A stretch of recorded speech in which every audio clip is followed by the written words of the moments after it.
یقین کرنے والے ہیں۔ کسی کو قرآن پر یقین ہو تو اس کو نشانیاں نظر آ جائیں، کسی کو جب قرآن پر یقین نہیں ہے، اہل بیت کے پیچھے بنانے والے روایات کے پیچھے لگے ہیں، جن کو قرآن سے کوئی تعلق نہیں، اور صحابہ اور پیغمبر کے پیچھے احادیث گھڑے گئے ہیں، ان کے پیچھے لگے ہیں۔ جو کتابیں اہل بیت اور رسول اللہ کے سینکڑوں سال بعد مولویوں نے لکھی ہیں اور اہل بیت کی طرف منسوب کی ہیں، پیغمبر کی طرف منسوب کی ہیں، یہ لوگ تو ان روایات کو ماننے والے ہیں۔ قرآن میں یہ چیزیں نہیں ہیں، مگر کیا کریں، قرآن یتیم ہے۔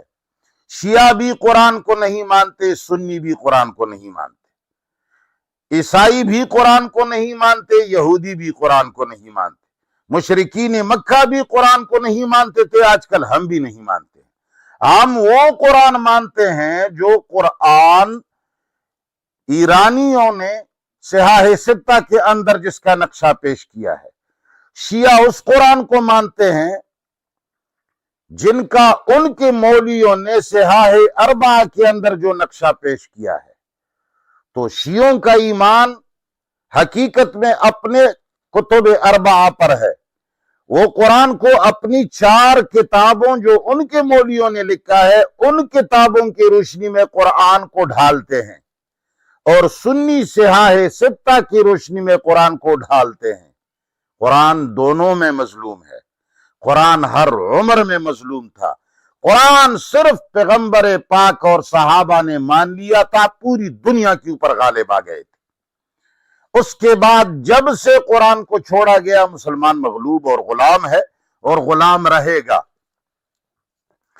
اللہ فرماتے ہیں اِنَّا أَرْسَلْنَاكَ، اب رسول اللہ صلی اللہ علیہ وسلم کو اللہ تعالیٰ تسلی دیتے ہیں، اِنَّا أَرْسَلْنَاكَ، یقیناً ہم نے تمہیں بھیجا ہے، بالحق، حق بیان کرنے کے لیے، بشیرن، ماننے والوں کے لیے خوشخبری سنانے والا، ونذیرن، اور نہ ماننے والوں کے لیے ڈر سنانے والا۔ بس تمہاری یہ 2 ڈیوٹیاں ہیں۔ ان باتوں کے پیچھے مت لگو جو لوگ کہتے ہیں نشانی لے آؤ، مناظرہ کرو، دلیل لے آؤ، میرے ساتھ بات کرو۔ اللہ فرماتے ہیں ان باتوں کے پیچھے نہ جاؤ۔ وَلَا تُسْأَلُوا، اور نہیں پوچھا جائے گا تم سے، عن اصحاب الجحیم، دوزخ میں جانے والوں کے بارے میں۔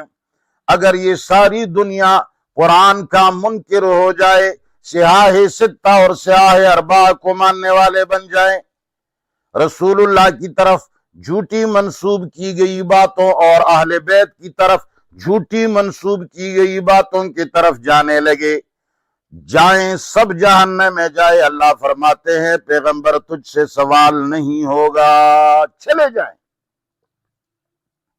ہاں، اگر تمہارے دل کے اندر یہ تڑپ ہے کہ یہود ہمارے ساتھی بن جائیں، ہمارے دوست بن جائیں، اور جی سنی ہمارے قریب آ جائیں، شیعہ ہمارے قریب آ جائیں، یہودی ہمارے قریب آ جائیں، عیسائی ہمارے قریب آ جائیں، اور فلان ہمارے قریب آ جائیں، جس طرح کہ آج ہمارا حکمران ایڑی چوٹی کا زور لگا رہا ہے یہود اور نصارہ کے سامنے، خود کو بہادر بننے کے لیے اور خود کو ان کا عاشق بنتا پھرتا ہے، کوشش کرتا ہے کہ ان کو میں اچھا لگوں اور ہمارے اور ان کے ناطے اور تعلقات جڑے رہیں۔ اللہ فرماتے ہیں خبردار، ان کے ساتھ دوستی کے لیے صرف ایک فارمولہ ہے، باقی جتنے فارمولے تم اختیار کرو گے ناکام ہو جاؤ گے۔